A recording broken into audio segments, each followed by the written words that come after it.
Buenas tardes.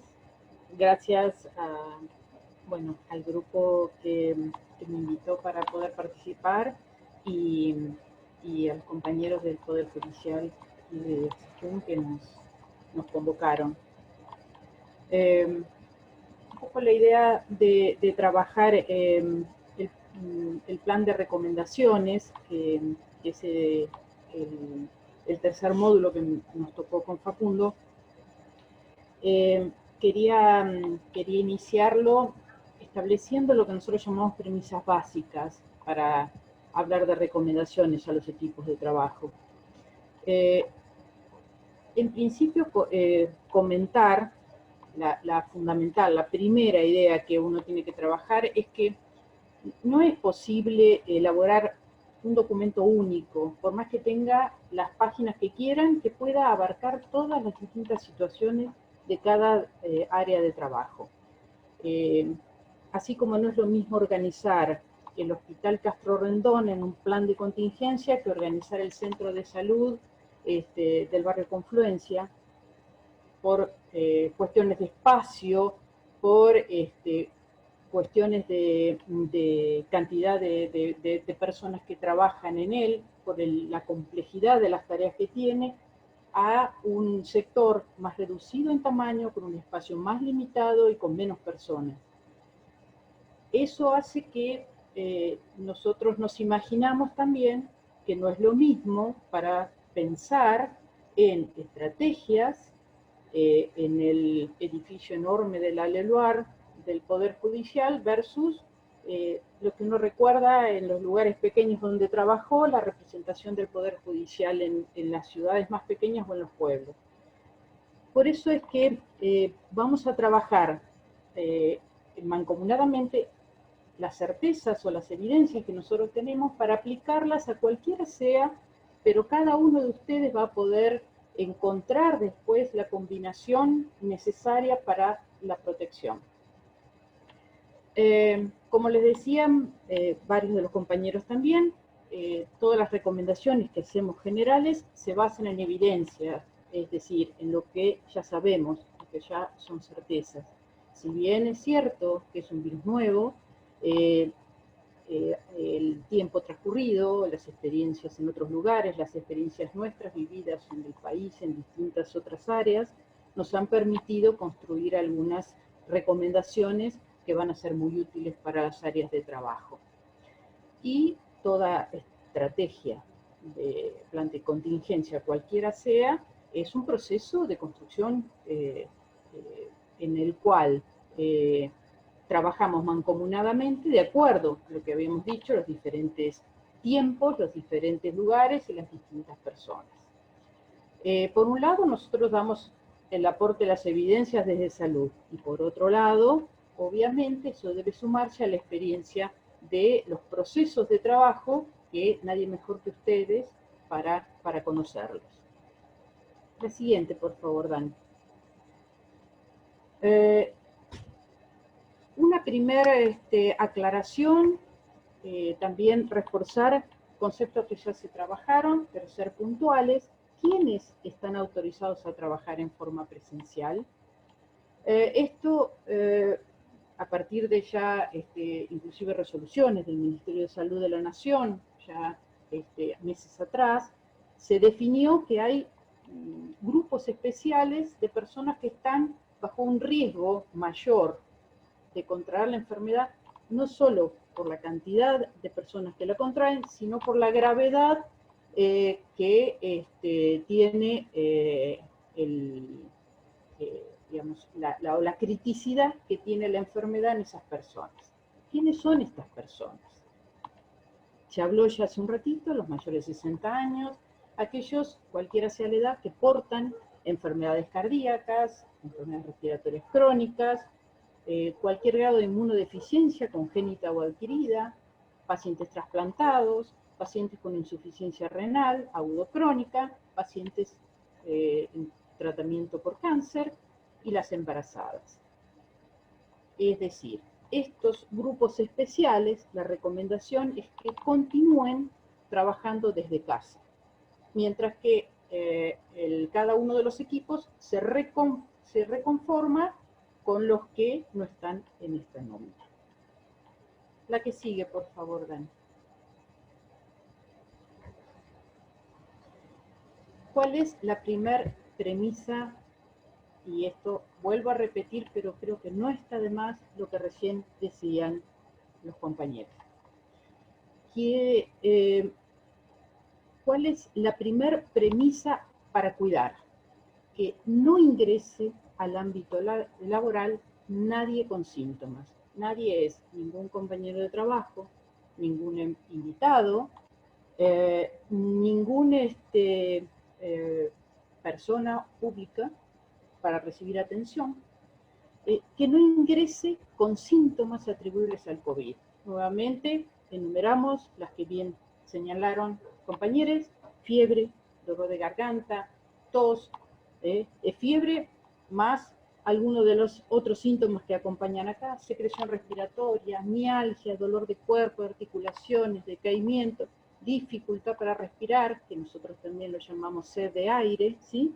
Y, como bien dijeron, y bien específico para este virus, si bien no es el único que lo provoca, hoy por hoy, la pérdida del gusto o del olfato es atribuible al coronavirus, porque no hay otro circulando, otro germen atribuible a esto, o que pueda atribuírsele esto. También, como bien dijo también Eduardo, no debería ingresar a trabajar alguien que se habla de criterio epidemiológico de casos sospechosos por nexo. Todo ese título que tienen en general las recomendaciones de todas las instituciones, incluidas las de ustedes, porque las leí a propósito de esta charla, significa lo que Eduardo bien dijo. Si yo he estado en contacto, conviviendo o en otro ámbito de trabajo con alguien que se sabe que tiene síntomas de COVID o tiene confirmado el COVID, también debo avisar y no ir a trabajar y aislarme. Es decir, no solamente si siento los síntomas, si soy contacto estrecho de alguien que lo es o se sospecha que lo es, tengo que avisar, tengo que permanecer aislado hasta que la situación se aclare. A su vez, puede ocurrir que alguien inicie los síntomas en el ámbito laboral durante el transcurso del horario laboral. En ese caso, inmediatamente ante esa situación se debe informar al responsable del área. Algunos estamentos, algunas de las oficinas pueden llegar a tener una delegación de salud ocupacional, pero si así no fuera, al inmediato superior, informarle esto, retirarse inmediatamente del área, del lugar de trabajo y notificar inmediatamente a salud. Algunas personas recurrirán al 0800, otros tienen su propio profesional de confianza o pertenecen al área programática de algún centro de atención público o privado de confianza, hacen el contacto telefónico dentro de lo posible, como dice Eduardo, para poder accionar para su propia atención y para las otras personas que han estado en contacto. ¿A qué sigue, Dani, por favor?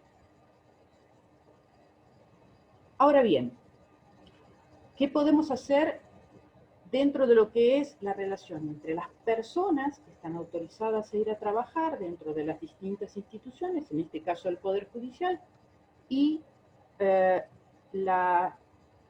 lugar de trabajo, el lugar específico de trabajo, nuestras áreas o puestos de trabajo?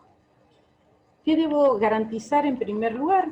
También se dijo aquí y vale para cualquiera de las instituciones, y es el distanciamiento social. En las áreas de trabajo, la distancia mínima a respetar entre un trabajador, entre un puesto de trabajo y el otro puesto de trabajo, esté adelante, atrás o a cualquiera de los dos costados, son 2 metros por persona. Y todas las personas deben estar con cubrebocas. Y cubreboca también, voy a volver a reiterar, como dijeron recién los compañeros, correctamente colocado, es decir, ya lo traigo desde mi casa, me cubre perfectamente la nariz, la boca y el mentón, y la duración lo debo llevar en forma permanente, y la duración del barbijo o del cubreboca, que para la población en general y para todos nosotros que estemos en oficinas públicas, fuera de lo que es la situación particular de salud, pero digo, en el Poder Judicial o demás, es de los de construcción familiar, no necesitan ningún detalle en particular, tiene que ser un cubreboca que tiene una duración normal de protección de 2 a 3 horas, como dijo Patricia, si se humedece, si por alguna razón se me salpica o lo que fuere, entonces lo debo recambiar. Por eso estuvo muy pertinente la recomendación de que uno debería llevar más de un cubrebocas encima para poder hacer el recambio. Y si pasaron las 3 horas, que sería el máximo para usarlo, lo retiro desde las cintas o elásticos que nos sujetan el cubrebocas por detrás y lo coloco en una bolsita que tiene que estar hermética, no necesita ser de una marca muy particular, sino simplemente poder hacer un nudo y lo guardo en mi bolso, cartera, bolsillo, y cuando llego a mi casa lo lavo. Y me pongo inmediatamente uno limpio nuevamente. Otro detalle fundamental que debo tener en cuenta es el aforo máximo. Esto que aparece en los documentos, insisto, en la mayoría de las recomendaciones de las instituciones, es cuál es el número máximo de personas que se permiten por cada área, sector u oficina. Esto, la densidad está calculada por quien explicó Eduardo, la distancia de las microgotas que sacamos inclusive al hablar o al estornudar o toser. Necesitamos que la cantidad de personas que esté en relación a la superficie o metros cuadrados que tiene el lugar respete una relación particular, que es 2,25 metros, ¿sí? Entonces, por ejemplo, si mi oficina mide 2 metros por 3 metros, es chiquita mi oficina, la verdad que es incómoda, pero bueno, 2 metros por 3 metros son 6 metros cuadrados y solo podrían llegar a trabajar 2 personas. Es decir, no puedo poner más gente ahí adentro. Quizá, aunque yo tenga la posibilidad de poner una silla en cada esquina y respeto los 2 metros entre persona y persona, igual el ambiente, el aire, el espacio físico que yo tengo no me permite un intercambio de aire o una ventilación adecuada que permita que simultáneamente trabajemos los 4. A ver si eso si ayudó para el ejemplo. Entonces, depende de superficie, depende de la distribución de los puestos de trabajo y depende, por supuesto, de las características edilicias.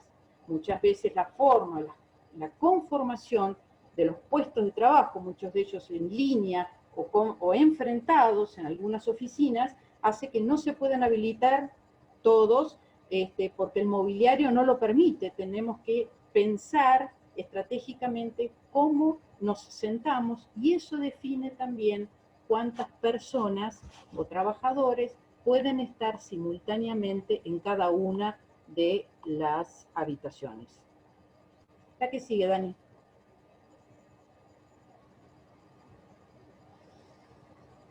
Bien. ¿Cómo hacemos para pensar? Porque estos serían recomendaciones que llevarían a un acuerdo de partes. Es decir, yo tengo que garantizar simultáneamente poder realizar las tareas, porque como bien dijo Eduardo, es cierto que es una enfermedad inmunoprevenible, que cuando la vacuna esté disponible para la vacunación masiva, puede llegar a transcurrir muchos meses más, Y nos vamos a tener que acostumbrar a su vez que aún mientras empecemos a hacer las distintas remesas de vacunación, también no es mágico, no va a ser automática la colocación para todo el mundo en forma simultánea, entonces tenemos que, como, si se me permite, aprender a convivir con el virus. Y para eso tenemos que aprender entre todos y respetar acuerdos, respetarlos y hacerlos respetar. Para poder seguir viviendo y trabajando con el virus circulando, sería una tarea de acuerdo simultáneo. En esto estarían incluidos, para pensar en estos acuerdos, cada uno de los distintos equipos. Y esto, la sugerencia, esto también lo venimos trabajando en salud, es dividir los equipos. Si es posible que cada sector divida el equipo en 2 y si mejor aún, si pudiera ser en 3 equipos diferentes. En cada uno de los equipos debería contemplarse la representación, los diferentes perfiles técnicos y profesionales que necesita el equipo para construir su tarea. Me refiero a esto porque por ahí uno, quizá a mí se me ocurren muchos ejemplos de salud, bueno, o de educación, pero uno por ahí tiene áreas, como puede ser en un hospital chico, el área de mantenimiento, que por ahí son solo 2 personas, las cuales se encargan, porque con esas 2 basta y sobra para hacer el mantenimiento del espacio que ocupa el hospital. Entonces, dividirlos hace que uno trabaje en un momento y otro trabaje en otro, pero tienen una tarea específica e inclusive un lugar de trabajo que podemos decir aislado del resto del equipo.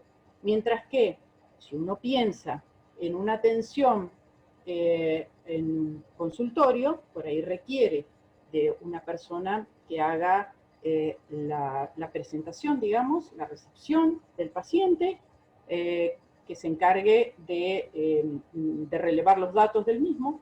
A su vez necesitamos el trabajo, al menos o mínimamente estoy hablando del perfil de enfermería y del perfil médico.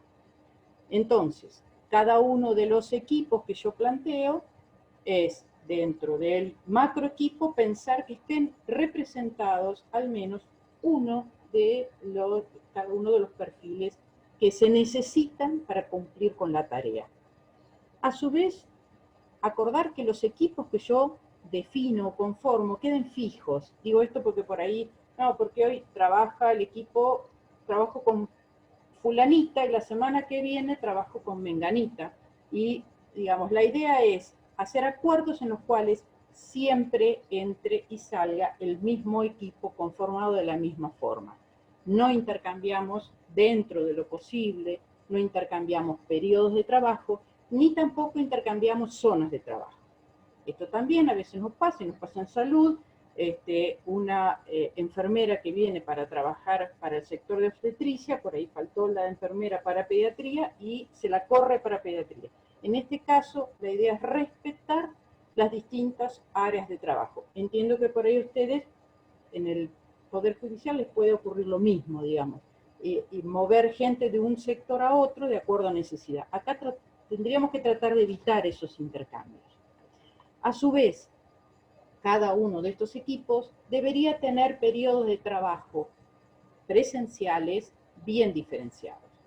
Lo más común, lo más práctico es trabajar una semana un equipo y a la subsiguiente trabajar otro equipo. Esa es una de las, si es posible, dijimos con 3 equipos, trabajaría un equipo, luego el otro y luego el otro. Es decir, uno tiene una semana presencial y 15 días de trabajo en casa. Una semana presencial y una semana de trabajo en casa.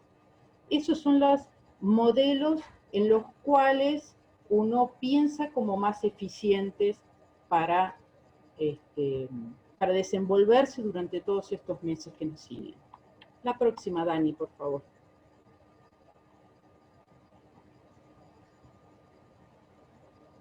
¿Qué busco yo con esta estrategia que estoy planteando? Bueno, el objetivo primordial, organizar mejor los puestos de trabajo. Están pensados de acuerdo a los distintos procesos de la institución. Por otro lado, ¿qué es lo que busco? Claramente es exponer menos trabajadores simultáneamente, es lo que decíamos. Si yo tengo la mala suerte de que un compañero se expuso y queda con síntomas, si trabajó hoy en este sector, ayer en el otro, y antes de ayer había trabajado en un tercero, la cantidad de gente que fue contacto estrecho de ese compañero que hoy desgraciadamente está afectado es muchísimo mayor. Y entonces, en vez de cerrar un área o generar, digamos, la ventilación, la limpieza, y que ingrese un equipo, reemplazo un equipo, y en el otro caso, en el otro ejemplo, debí reemplazar 3 equipos, o lo que nos está ocurriendo, porque esto nos va, nos va ganando la carrera, debemos cerrar áreas muy extensas y frenar o demorar muchísimo nuestros trabajos. Otro detalle no menor es que trabajar en grupos más reducidos, inclusive se está hablando del modelo de las duplas, no solamente hace que se genere un mejor acompañamiento de uno con el otro en el momento del trabajo, eso acelera porque ayuda, porque, sino también en el monitoreo de lo entre pares de lo que, a ver si se me permite, lo que hago y lo que dejo de hacer. En esto, y esto por ahí me voy a poner como ejemplo, soy una persona que continuamente se toca el cabello, se toca, es una cuestión que es inherente a mí, no me doy cuenta que lo hago. Y he tenido, por suerte, muchas compañeras que en situaciones de trabajo, por mi trabajo en salud, que por ahí me llamaban la atención, no te toques, no, cambiate los guantes, fíjate que no te diste cuenta y tocaste tal cosa, ¿no? ¿Sí? En salud, que eso es tan importante y por eso es tan valioso tener buenos compañeros de trabajo en los equipos, ahora tiene que transformarse en una costumbre entre todos nosotros. A veces no nos damos cuenta y por ahí nos acercamos y tecleamos en nuestra PC, pero por ahí me olvidé un archivo y sé que lo tiene el compañero en la otra máquina y voy y empiezo a trabajar en la máquina del compañero. Y eso es algo que muchas veces lo hacemos en el ámbito laboral, por ejemplo. Otra cosa, el dispenser del agua. Voy, cargo el agua, ¿sí? Y ahora automáticamente tengo que pensar que tengo que cuidar la manijita, me tengo que lavar las manos después de apretar la palanquita del agua. Es decir, estas cosas no solamente las que hacen directamente al acto de trabajo, sino también a todas las cosas que en forma automática hacemos todos los días, necesitamos que haya un trabajo estrecho. La que sigue, Dani, por favor. La finalidad también, y lo había hablado de esto de trabajar, subdividir en 2 o 3 equipos, es, si cae un equipo, tengo un potencial equipo de reemplazo, que se adelanta o que continúa con mi trabajo mientras yo tengo los 14 días que tengo que guardar aislamiento en mi casa. Bueno, un tema en particular que creo que les pasa a todas las instituciones es que varias de nuestros puntos de trabajo pueden llegar a ser lo que llamaríamos lugares de atención al público. No son todas las reparticiones, pero algunas las hay. Aquí hay medidas de protección más especiales y que además ya nos venimos como acostumbrando a verlas, por ejemplo en los supermercados, es decir, hay que establecer barreras físicas con las personas que ingresan de afuera. En primera instancia, la persona que ingresa desde la calle para ser atendida como público o como a veces es un invitado, debe cumplir el protocolo de ingreso, que eso es un grupo especial de trabajo que revisa que tengas el cubrebocas colocado, que revisa que te hayas higienizado las manos y que te toma la temperatura. Superado esa instancia, la persona que hace la atención, recuerden el cajero del supermercado, tiene su barrera física, que en general son mamparas transparentes, y que además hay que hacer el acuerdo con el personal de limpieza, porque deben incorporarse dentro del protocolo de higiene de las superficies globales a limpiar. Ya no son solamente los pisos y por ahí las mamparas, sino que también en este caso todas estas mamparas transparentes también deben ser desinfectadas con frecuencia. Bueno, a su vez debemos tratar de limitar en lo posible la asistencia y la aglomeración, es decir, tratar de hacer todo el esfuerzo de resolver la mayor cantidad posible de problemas por vía de mails o de páginas web, que entiendo que la mayoría de los estamentos de gobierno están intentando que se resuelvan una serie de procesos de trabajo automáticamente por allí. Si así no fuera y es necesario tener contacto personal, establecer algún tipo de sistema de turno anticipado. En general se pueden optar por turnos electrónicos, o bueno, cada institución, por ahí, como digo, delegaciones más chicas, por ahí se puede acordar de otra forma, quizá telefónica, WhatsApp, mecanismos por ahí novedosos al respecto, pero anticiparse a que la persona va a venir para evitar largas esperas o aglomeraciones.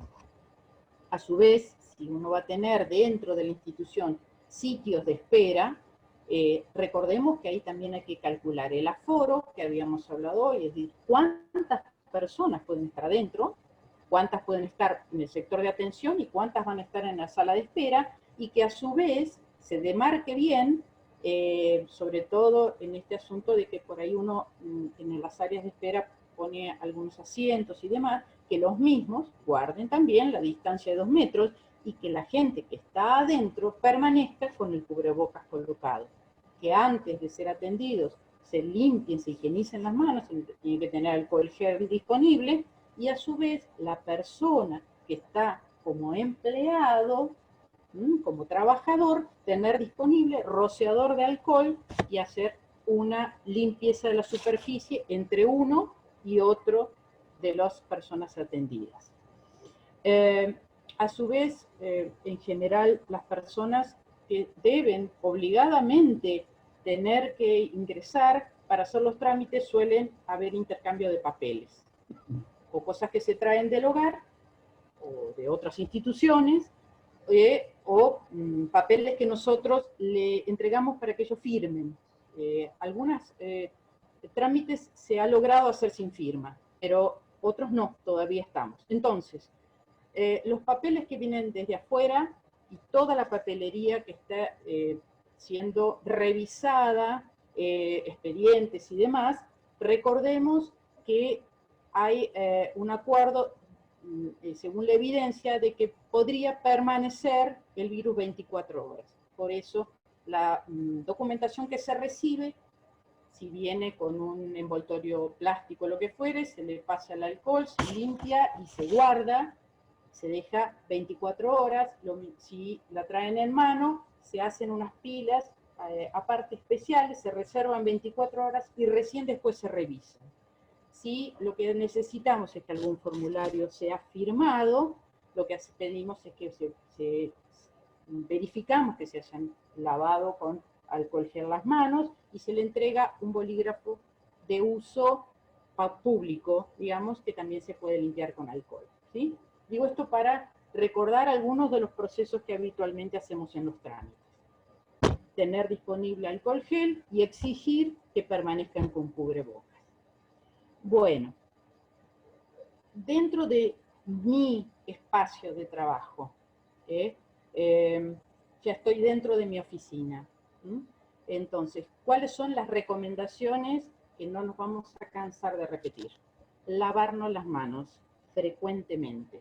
Cuando uno habla de cuánto es frecuentemente, qué es lo que yo busco que, bueno, al ingresar desde la calle, cuando manipulé, como dijimos recién, expedientes, notas, todo lo que es papelería, sobres, carpetas y demás, las organizo y me lavo las manos. Luego de que estuve caminando o tuve que subir por la escalera, tomé el pasamanos o me apoyé en el mostrador para entregar yo otros expedientes o lo que fuere atinente a mi trabajo, etcétera.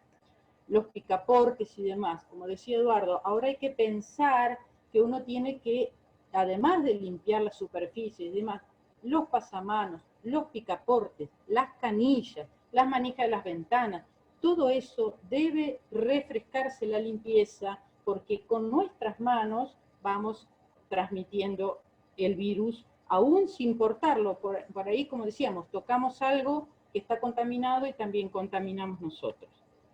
Obviamente luego de manipular dinero, llaves, celulares y demás, así que quedaron a la deriva, después de ir al baño, eso no nos vamos a olvidar jamás, los médicos de decirlo, luego de toser o estornudar, sobre todo cuando usamos, se recomienda pañuelos descartables, pero cuando hacemos la limpieza de las secreciones y a su vez tener cestos para para pañuelos descartables, ¿sí? Y luego de eso me lavo las manos nuevamente. Y obviamente antes de comer y demás. ¿Con qué las lavo? Con agua y jabón durante 30 segundos. Si no tengo agua y jabón disponible en ese preciso momento, uso alcohol gel, pero es preferible el agua y jabón al alcohol gel, que es un sustituto. Y eso también lo vamos a repetir las veces que sean necesarias. Otra cuestión dentro de la oficina, la ventilación o renovación de aire. Esto, la mayoría de los edificios muy modernos tienen sistema de ventilación permanente y que está moviendo el aire permanentemente mientras están los empleados adentro. No obstante, la mayoría tiene ventanas. Ahora se acercan ya los días más cálidos. Se recomienda que cada 2 a 3 horas se abran ventilación cruzada para recambiar el aire del lugar. Un tema fundamental, como diría los compañeros que me antecedieron, es uno de los intercambios que la gente menciona con mayor frecuencia de punto de contagio, el momento del refrigerio. En general, no hay lugares en todas las oficinas públicas para hacer refrigerio. Los que tienen ese lugar habilitado, por lo general, es muy pequeño, o por lo menos no está pensado para que estemos sentados cada 2 metros. Y a su vez, recordar que es el momento en el cual, sea para beber una infusión o para comer algo, nos quitamos el cubrebocas. Así que es uno de los lugares más vulnerables que tenemos dentro de la administración, cualquiera sea la oficina que hablemos, incluida salud pública.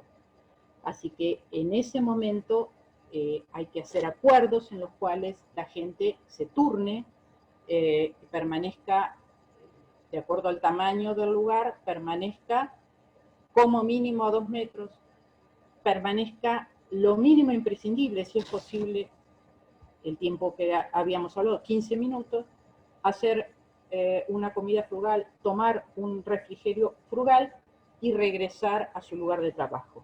No es para reuniones sociales, no es para intercambio entre oficinas.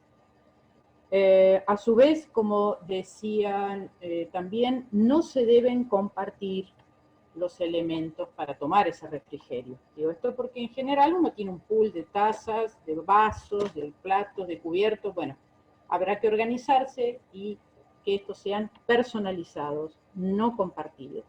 Ni hablar del mate, eso que ya, por supuesto, no se comparte, ya lo habíamos dicho desde el principio de la charla. En todos los lugares de trabajo, en todas las oficinas, todos usamos cubrebocas todo el tiempo, también lo dijimos. Evitar el tacto facial, eso también es importante. Algunas cuestiones adicionales, ya para las últimas cuestiones a poner en énfasis, hay otros lugares que son también de riesgo. Parece mentira, pero bueno, ascensores. Hay que priorizar las escaleras para moverse, aquellos edificios públicos que tienen ascensores. Sí, recordar que si no se use para las personas que por ahí tienen alguna capacidad diferente, que por ahí se les dificulta el uso de la escalera, pero no debería haber más de 2 personas en un ascensor que tenga capacidad para 6, o de una persona, ¿sí? Los ascensores son los habituales, chicos, con capacidad para 4. Y si es posible, no subir a los ascensores. Otras cuestiones son los vehículos oficiales, deberían también cumplir con los requisitos de aislamiento, eso está planificado por gobierno. Debería, entre un traslado y otro, airearse entre recambio de personas, ventilar el vehículo, que no tenga el recambio del aire de todas las ventanillas, todo el compartimento, y a su vez la limpieza de volante, torpedo, todo, bueno, palanca de cambio, todo lo que limpiamos de nuestros autos cuando vamos y venimos de compras, las manijas interiores y, si es necesario, para los choferes, las manijas exteriores. Y bueno, creo que no me olvidé de nada, por lo menos de lo que quería poner énfasis. ¿La que sigue, Dani?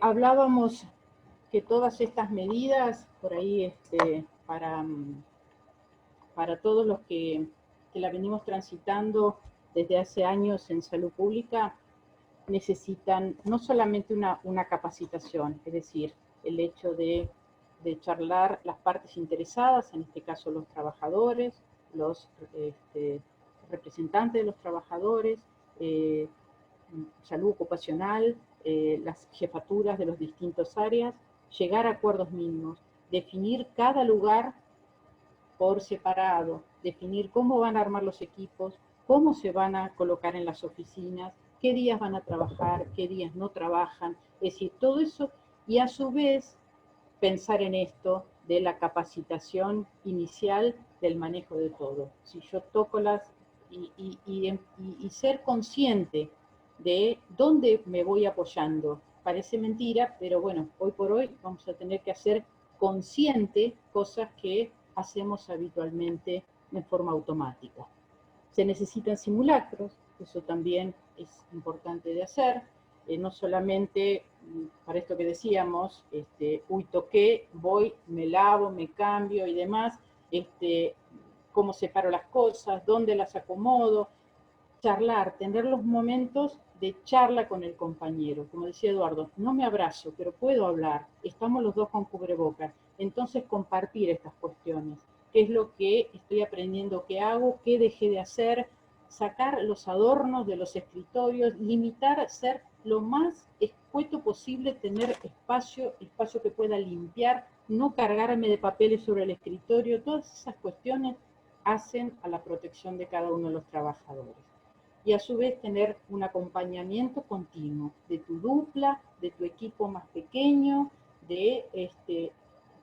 y poder intercambiar estas cuestiones de cómo nos va yendo, porque nos vamos a tener que acostumbrar y vamos a tener que pasar muchos meses en esta situación. Bueno, gracias.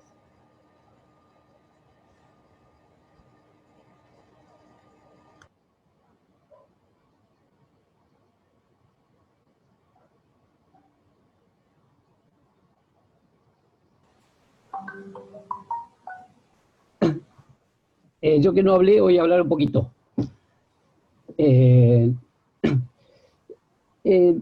A mí, con respecto a esto de los simulacros, ¿no? Estas posibilidades que nos da el practicar lo que uno tiene que hacer. Les cuento algo medianamente simpático que nos pasa en el hospital. Al principio, vieron que en los ambientes de salud uno es particularmente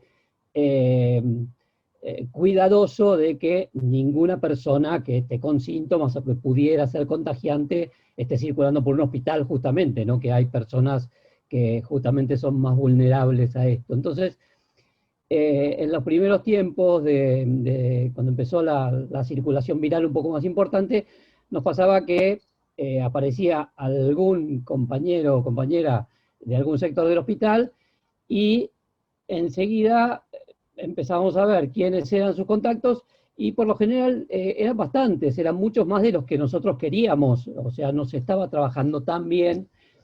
Entonces una vez hicimos un simulacro sin avisar.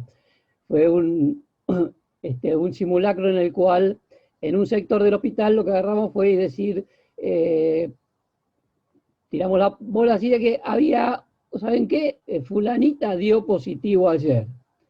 Entonces, de todos ustedes, ¿qué les parece, en qué situación estuvieron ustedes con respecto a fulanita durante el día de ayer, el día antes de ayer, donde ella probablemente sería contagiosa y demás? El lío fue muy, muy rápido, porque ustedes se imaginan que un positivo en el momento ese en que los positivos no eran como como ahora que casi todos conocemos a alguno y vemos que en general no es una cosa tan terrible, se pasa mal, pero en ese momento fue terrible porque empezaron todos a mandar mensajes a sus propias casas, a sus compañeros, a sus compañeras. Se armó un despelote que no es recomendable. Pero por ahí si eso les sirve, digamos, como ejercicio de pensarnos permanentemente en posibilidad de ser contagiadores o de ser contagiados. Porque esto, y lo engancho con lo que decían hace un rato, una de las dudas que iban surgiendo, creo que Daniel las iba anotando, así que por ahí podemos después hacer algunas preguntitas. Una de las dudas era el periodo de contagio, ¿no? ¿Hasta cuándo soy contagioso, cuándo no? Y si bien esto es relevante, porque claramente las personas que más contagian son las que tienen síntomas, ¿sí? Hay personas asintomáticas que cursan su enfermedad sin que se note, que contagian, pero bastante menos por suerte. Y los que contagian mucho, mucho, mucho son los presintomáticos. Los presintomáticos son las personas que mañana van a desarrollar la enfermedad y justamente antes de desarrollar los síntomas de la enfermedad, en ese momento tienen lo que nosotros llamamos una carga viral muy alta y en ese momento son muy contagiantes, aun cuando todavía no tienen ningún síntoma. Esos casi les diría que son los peores, porque de un sintomático tosedor, el mismo lo echamos todos y nos cuidamos todos, pero del que no sabe que es muy contagiante, ese es de alguna manera una de las personas que más distribuye la enfermedad. Y entonces yo esto lo engancho con esta necesidad de pensar que mi compañera, mi compañero de al lado, con el cual yo comparto tantas horas de trabajo y a veces comparto parte de la vida, puede ser una persona contagiante y comportarme con respecto a ese y a todos los demás como si mañana le fueran a decir a él que contagiaba, ¿sí? Entonces en esto el uso de la distancia, del tapaboca, de la higiene y demás, es de alguna manera una manera de protegernos y de proteger. Y yo esto lo quiero enfatizar mucho, porque cuando nosotros usamos bien nuestras medidas de protección hacia los demás, estamos siendo solidarios con los otros, además de protegernos nosotros, estamos protegiendo a los demás y sobre todo estamos protegiendo a los más vulnerables, ¿sí? De ese gran cardumen que hablaba Eduardo, que son las personas que pueden sufrir la enfermedad más gravemente, ¿sí? La gran mayoría de la gente joven y sin enfermedades previas, no todos la pasan bien, hay gente que realmente la sufre, pero en su gran mayoría van a tener una enfermedad de la cual van a salir más o menos en 1 o 2 semanas. Pero las personas que nombraba Adriana, que son ese listado de los mayores, de los que tienen enfermedades previas, sí la pueden sufrir muy gravemente y sí pueden, digamos, tener desenlaces fatales. Entonces, gran parte de lo que hacemos nosotros, y yo en esto sí les pido que seamos multiplicadores del mensaje, que contagiemos la buena información, eso es lo que tenemos que contagiar y no el virus. Tenemos esa responsabilidad de ir intercambiando estas cuestiones como para que la buena información sea la información que manejamos todos, ¿sí? Y esa buena información, de alguna manera, claramente es la que nos protege a nosotros, pero protege sobre todo a los más vulnerables y a los que de alguna manera pueden sufrir la enfermedad más gravemente.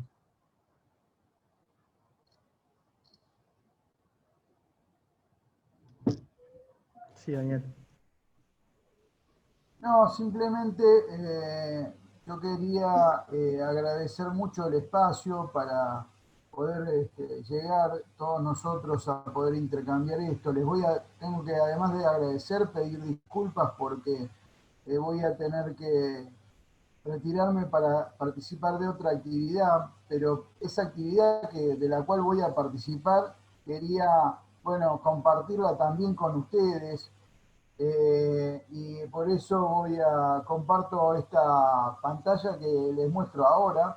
Es una actividad que estamos desarrollando con un grupo de compañeros de la Facultad de Medicina, desarrollando un Facebook en vivo todos los miércoles a las 20 horas, contestando preguntas que van haciendo integrantes de la comunidad, y entonces las contestamos en vivo durante 1 hora y media, y justamente empieza dentro de 5 minutos, así que por eso les pido disculpas que me tengo que retirar, pero bueno, les dejo esta invitación para que puedan participar hoy o el miércoles que viene, porque hay preguntas de todo tipo y de todos los grupos de edad, de niños muy chiquitos hasta abuelos muy grandes, pero es importante porque es parte de esto que planteaba Eduardo al principio y que tiene que ver con poner el énfasis en la promoción, en la presión de la salud,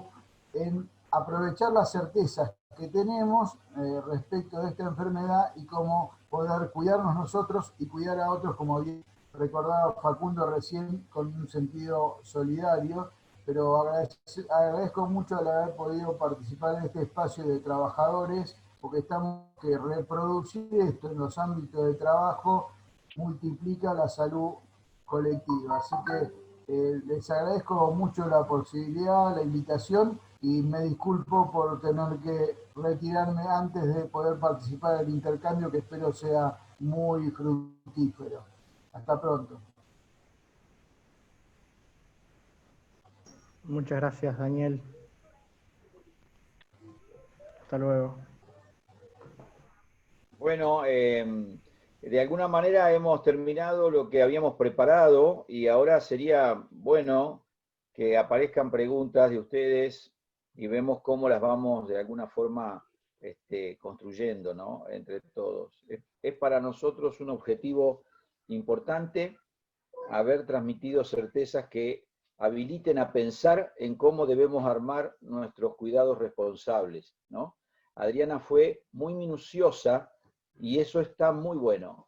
Ahora hay que repasar en todos nuestros pasajes de la vida por dónde estamos o dónde estamos cometiendo errores en relación a todo este contenido que hemos construido juntos. Están abiertas, me parece, las preguntas y me parece que sería bueno que las hagan y uno las tratamos de responder, ¿no?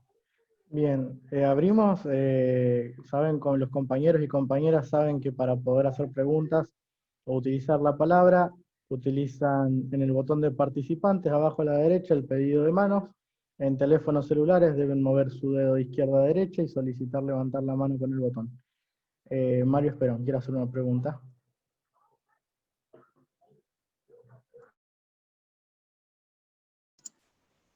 Gracias. Antes que nada, agradecerle a los doctores toda la charla que han realizado, que ha sido muy esclarecedora. Nosotros desde el sindicato hemos tenido el acompañamiento desde el inicio de la pandemia con mucha información, con mucha panfletería, con mucho trabajo de acompañamiento hacia cada uno de los lugares de trabajo.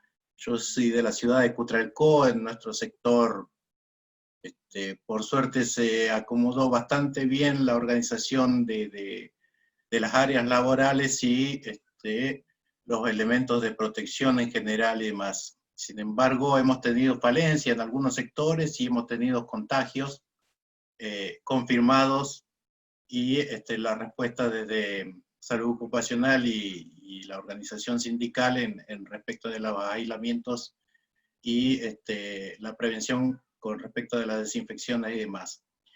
Que de eso, bueno, aquí que tiene mucho más conocimiento por estar trabajando en el sector mano a mano con salud ocupacional, para poder hacer un desarrollo de cuáles son las posibles falencias que todavía tengamos más allá de los espacios.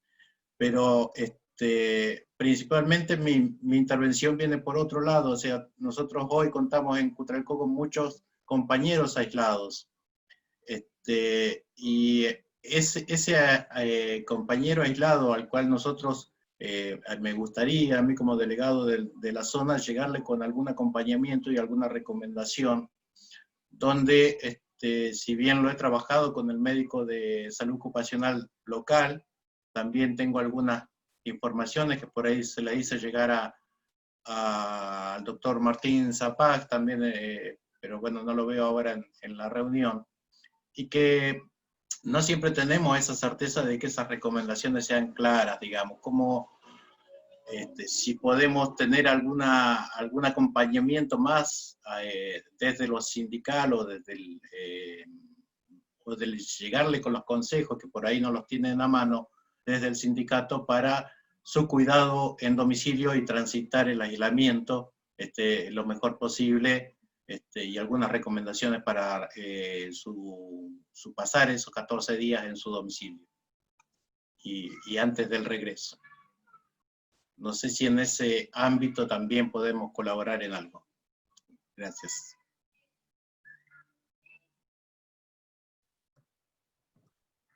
Brevemente, me parece que puede ser una respuesta compartida. En principio, el aislamiento es absoluto del grupo familiar de convivientes.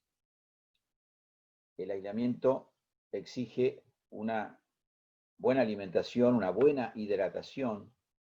Si hay patio en la casa, sol, la enfermedad debe transitar, como todas las enfermedades, con buena alimentación, muy buena ventilación de la casa, muy buena ventilación de la casa, si es posible, espacios abiertos en el patio, y a partir de ahí, la recomendación absoluta de que nada de lo que sale de la casa debe salir sin desinfectar: bolsas para comprar dinero, elementos que puedan salir de la casa. El propósito ahora es al revés. De ahí no puede salir hacia afuera el virus. Deben tener seguridad de que el que los provea de alimentos y de insumos no esté en contacto con ninguno de ellos, de ninguna manera. Y después me parece a mí, y dejo librada a mis compañeros que complementen, de que el mensaje es que el tránsito de esta enfermedad, en líneas generales, es bastante bueno. Ese 80% que no requiere internación, en el fondo, es la gran mayoría. Así que hay que mantenerse adentro por una cuestión solidaria, mantenerse en el mayor reposo posible para darle al organismo todas las energías para combatir la enfermedad, no gastar energías de forma absurda mientras uno está haciendo el aislamiento, alimentarse bien, tomar sol si es posible, tener la casa ventilada, hidratarse bien, el enfermo y todo el grupo familiar. Y todo el grupo familiar. En ese grupo puede haber embarazadas, puede haber niños lactantes, puede haber otros enfermos, me refiero con otras enfermedades. Son personas con mayor riesgo, hay que tener un mejor cuidado de esas personas. Me refiero, hay que estar muy atento a los síntomas que puedan tener, hay que estar más atento a los síntomas en esas personas y hay que comunicarlas. Pero me parece que hay que entender, como dijo Adriana, que hay que transitar la enfermedad, hay que transitarla disminuyendo la angustia, que no es buen acompañante, porque la angustia, de alguna manera, orada la inmunidad, todo lo que es una carga emocional dificulta la inmunidad. Entonces, bueno, la verdad que más mensajes yo al menos no tengo, Adriana, Facundo, Patricia, y debo disculpar a Martín Zapac, lo mismo que le pasó a Daniel, le pasó a Martín, pero le pasó antes, entonces no quiso interrumpir. Nosotros que venimos siguiendo algunas situaciones en domicilio, vemos que, bueno, no todas las casas disponen de las mismas comodidades ni de las mismas oportunidades. Entonces, en algunas viviendas, el que es el caso positivo tiene la posibilidad, por ejemplo, de aislarse en una habitación. Entonces la ventila, el resto de los convivientes lo sostienen. Cuando sale de la habitación, porque tienen baños compartidos, por ejemplo, tiene que salir con barbijo. En el baño, en general, se trata de que el que tiene la enfermedad higienice el baño después que se va. Para eso utilizan los desinfectantes habituales de los que hablamos, la lavandina, las soluciones con alcohol, pero sobre todo facilitar ese aislamiento con el apoyo afectivo del resto, obviamente, ¿no? Y tratar de minimizar los contactos en el mismo grupo familiar. Eso favorece que disminuyan los contagios dentro del grupo conviviente. Más aún, como dice Eduardo, si hay una persona con factores de riesgo de enfermar con otros agravantes, digamos, ¿no? Esto que hablamos, diabético, con enfermedades cardiovasculares, enfermedades renales, enfermedades respiratorias, obesidad. Esas personas mayores de 65, esas personas que tienen mayores riesgos, uno trata de protegerlas más. Entonces, si podés aislarlas, si podés evitar el contacto, se trata de propiciar eso. Lo que pasa es que como todo tránsito de enfermedad y en el marco de la pandemia que de por sí nos genera una angustia, tampoco tenemos que tratar de propiciar esto, pero bueno, como dijimos, las situaciones no siempre son posibles, entonces habrá que usar más barbijos si es que hay más contactos. Y después las pautas generales, como dijo Eduardo, esta es una enfermedad que cursa habitualmente como una enfermedad respiratoria leve, moderada, una especie de cuadro gripal con algunas características particulares que justamente, como dijimos, tiene un mayor porcentaje de situaciones moderadas y graves, que es lo que hace realmente una diferencia importante con respecto a otros cuadros respiratorios que conocemos. Pero bueno, ese sería. Y después el acompañamiento del afecto, ¿no? Y tratar de generar, que al principio esto se veía más, y entiendo que hemos aprendido como sociedad a no estigmatizar, porque parecía que antes el que se enfermaba, encima que se enfermaba, ¿viste? Tenía que cargar con toda la culpa del mundo por haberse enfermado. Me parece que hemos superado un poco esto también porque todos nos sentimos más pasibles de enfermarnos, entonces somos menos críticos con esa situación. Pero bueno, eso también aporta, ¿no? No estigmatizar a la persona que está cursando encima un problema de salud, ¿no?